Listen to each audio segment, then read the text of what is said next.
जो आए हैं कुछ पर्पस होगा ना। यस कुछ उद्देश्य होगा। यस किस लिए?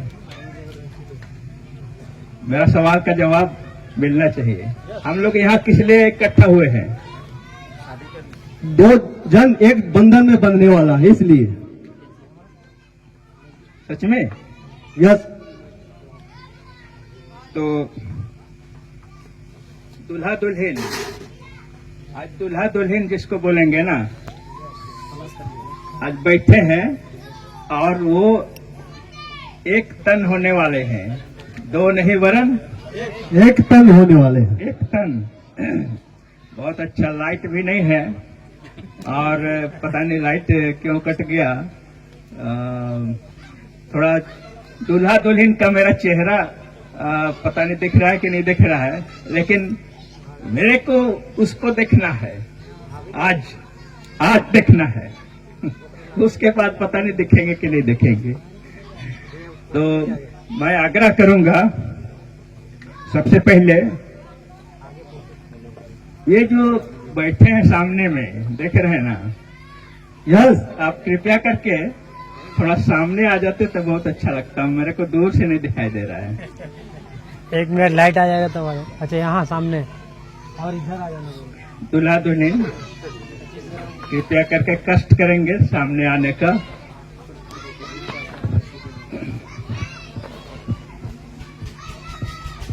Thank you. हाँ, अब दिख रहा है। अब दिख रहा है मेरे को, क्योंकि चश्मा लगाए हैं ना तो थोड़ा सा दिक्कत हो रहा था। कहाँ जितेंद्र? अच्छा ये बताइए, जो पर्पस है आने का, तो आप लोग को कैसा फील हो रहा है? जबरदस्ती नहीं। थैंक यू, अच्छा लग रहा है, लेकिन खाना वाना कैसा मिलेगा तो हम नहीं जानते हैं। अब खाना पर डिपेंड करता है, उसी पर सब खुश रहेंगे। आइए हम प्रार्थना करें। थैंक यू महान सृष्टिकर्ता पिता, धन्यवाद देते हैं इस समय के लिए और इन सारे सभा के लिए जिसमें आपके लोग उपस्थित हैं और यहाँ के बारिडीह और बारिडीह के सभी लोग आज एक शादी और ऐसी शादी जो आपके सेवक हैं और एमएनडी के सदस्य हैं और आपकी सेवा करते हैं। प्रभु, आपने ऐसा मौका दिया, हम सबको वक्त दिया और साथ ही साथ हमें ऐसा अनुभव भी दिया कि हम आज एमएमबी में होकर के, मसीह मंथन बैठक की कलिसिया में होकर के हम आज शादी के समारोह में शरीक हो पा रहे हैं। ये आपके दया के कारण है। धन्यवाद पिता कि अब तक हमें संभाला है। आगे भी अगुवाई कर हर एक बाधा डालने वाली शक्ति को यीशु नाम में कैंसिल करते हुए कहते हैं, प्रभु हमें आपकी सहायता चाहिए। आदर, महिमा, सम्मान सब हम आपको देते हैं। प्रार्थना यीशु के नाम से मांगते हैं। आमीन आमीन। तो माइक वहां पर एक तो दे दीजिएगा। हम लोग मसीह मंथन बैठक की ओर से एक सेवक और एक दास होने के नाते मैं कुछ सवाल पूछना चाहूंगा और आप इसका जवाब देंगे दोनों। और जवाब देने से पहले, जैसा कि ऋषभ भाई ने कुछ संदेश दिया, कि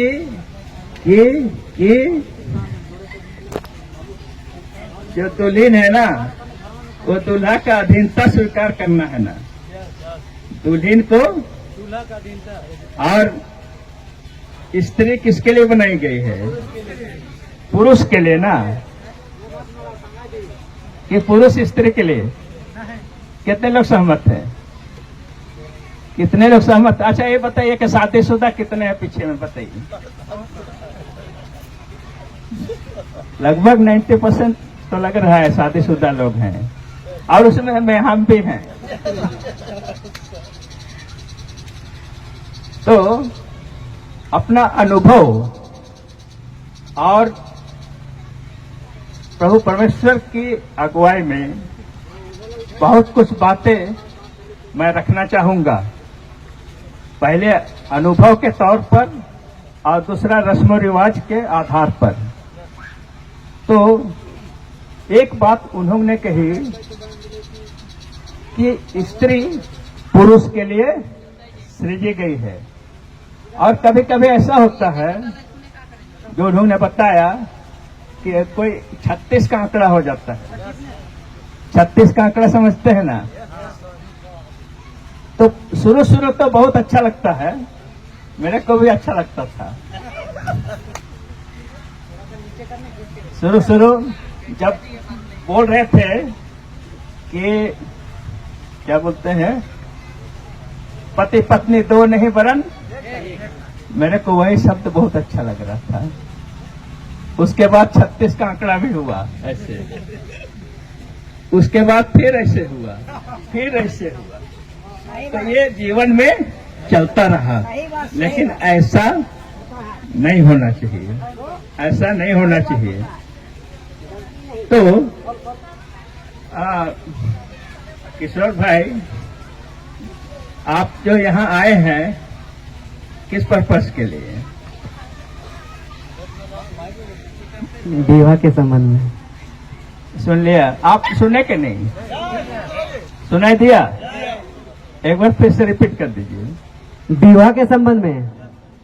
विवाह के संबंध में, विवाह के लिए। तो विवाह के लिए दोनों आए हुए हैं। सच में ये भी क्या नाम है, अर्गेन? विवाह के संबंध में। विवाह के संबंध में आए हैं? अच्छा, कोई जबरदस्ती नहीं ना आए हैं? नहीं। सच में? हाँ। आप इसको पहचानते हैं? हैं? यस। अच्छा, आप पहचानते हैं इनको? थोड़ा थोड़ा। अब गड़बड़ है। ये सभा में बोल रहे हैं, ये थोड़ा थोड़ा पहचानते हैं, अब ये पूरा नहीं पहचाने हैं। विवाह के बाद अब इसके बाद जो है ना, शायद पूरा पहचानेंगे। तो आप याकूब का चरित्र सुने होंगे। कितने लोग याकूब का चरित्र जानते हैं? याकूब का चरित्र में क्या हुआ था? गया था किसी और को लेने के लिए, जिसका नाम क्या था? राहेल। और मिला कौन? लिया। कौन मिला? उसकी बड़ी बहन लिया। अब देखिए तो कौन है कि नहीं? है कि नहीं? सही में? सही है? सही बैठे हैं ना? है। अच्छा, चलिए, चाहे इतना तो विश्वास है, चाहे अच्छी बात है। और आपको और एक घटना बताऊं जो वचन में आता है। वचन में क्या आता है? इस कारण, क्या लिखा है? इस कारण पुरुष अपने माता पिता को छोड़कर, आगे डॉट डॉट, कहाँ कहाँ? अरे यार, कुछ तो बोलिए। आप खोलिए, एक बार खोल दीजिए उत्पत्ति का पुस्तक, उसका दूसरा अध्याय और 24वें वचन एक बार पढ़ लीजिए। देखिए, खाना तो पूरा खाना पड़ेगा ना, आपको ना नहीं कहना है, भरपेट खा के ढेकार भी मार देना है, और अनपच नहीं होगा, इसलिए आप खाइए थोड़ा सा। इस कारण पुरुष अपने माता पिता को छोड़कर अपनी पत्नी से मिला रहेगा। किससे और मिला वे रहेगा? एक तन बने रहेंगे। अपनी किससे पत्नी मिला रहेगा? पत्नी से। आगे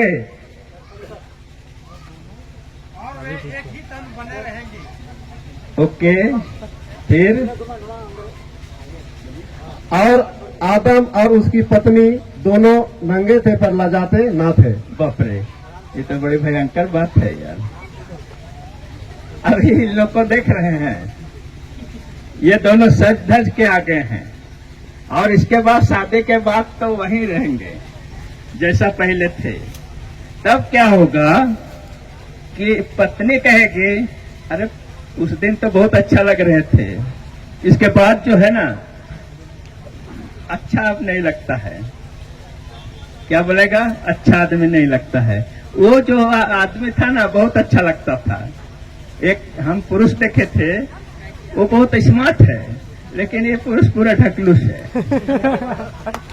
तो इसको लगेगा कि ए भैया हमको अब ठीक नहीं लग रहा, आपसे संतुष्ट अब नहीं है। अब क्या बोलेगी ये पत्नी जो है ना, ये कहेगी अपनी ससुरा अपनी नेहरा में बात करेगी। माँ जानती है ये तो ऐसा है, ये तो वैसा है। अरे पहले ठीक था, अब ठीक से बातों नहीं करता है। अब पूरा स्मार्ट भी इसका खत्म हो गया। तो यहीं से स्टार्ट शुरू होगा। शादी का लड्डू अब खट्टा लगने लगा है। बिल्कुल बिल्कुल। किसने कहा खट्टा? अनुभव जो लड्डू खाया है। हाँ, ये तो बात है कि जरूर ये एक्सपीरियंस है, एक्सपीरियंस आदमी लग रहे हैं। तो उसी दिन से इनका स्टार्ट होगा आपस में 36 का आंकड़ा। और क्या बोलता है, जब 36 का आंकड़ा होता है ना, तो इस बात को सुलेमान फील करता है। आप देखे हैं, वचन के अनुसार चलेंगे। और वो कहाँ लिखा है? अपना सभोपदेशक उसका 9वां अध्याय पढ़िए, 9वां अध्याय और उसका सभोपदेशक 9वां अध्याय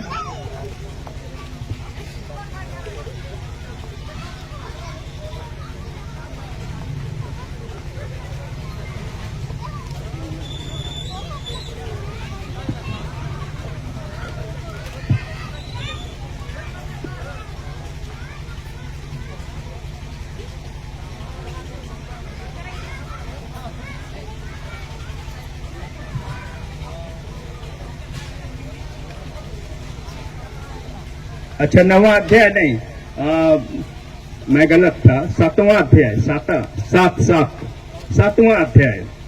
क्योंकि वो जो है ना उसका एक्सपीरियंस बताता है। यहाँ पर 7वां अध्याय को पढ़िए 26वां वचन में।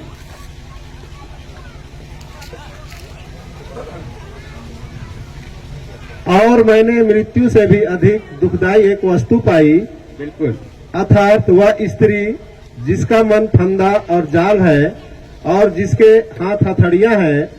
जिस पुरुष से परमेश्वर प्रसन्न है वही उससे बचेगा, परंतु पापी उसका शिकार होगा।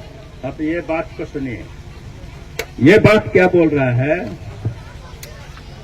कि मैंने मृत्यु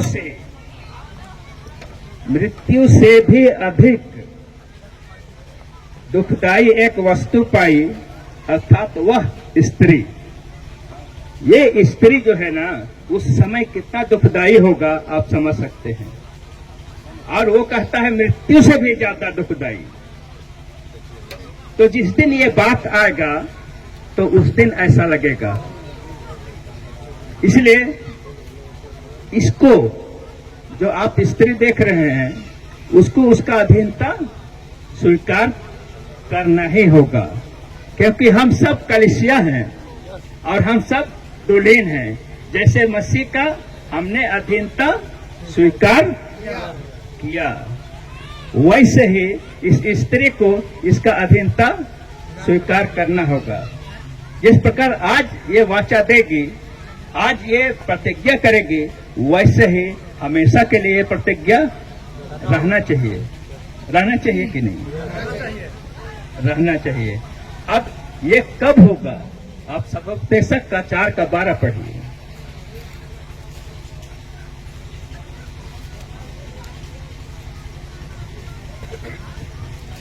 यदि कोई अकेले पर प्रबल हो, यदि कोई अकेले पर प्रबल हो तो हो, परंतु दो उसका सामना कर सकेंगे।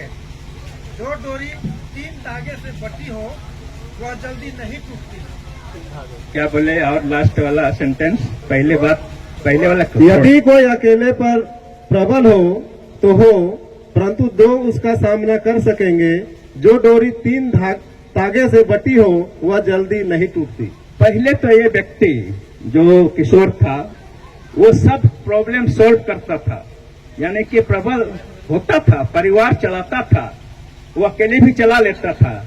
लेकिन अब जो है इसके आने से ये सारे समस्या को, इस संसार के जितनी भी बुराइयां हैं, जितनी भी शक्ति है जो दुष्ट की है, इसका सामना ये अब कर सकेगा, करेगा बिल्कुल। अब ये 2 नहीं वरन 1 है, लेकिन पहले अकेले होकर ये करता था, आज 2 आदमी होकर के उसका सामना करेगा। लेकिन उसमें क्या होना चाहिए? परमेश्वर की संगति होनी चाहिए।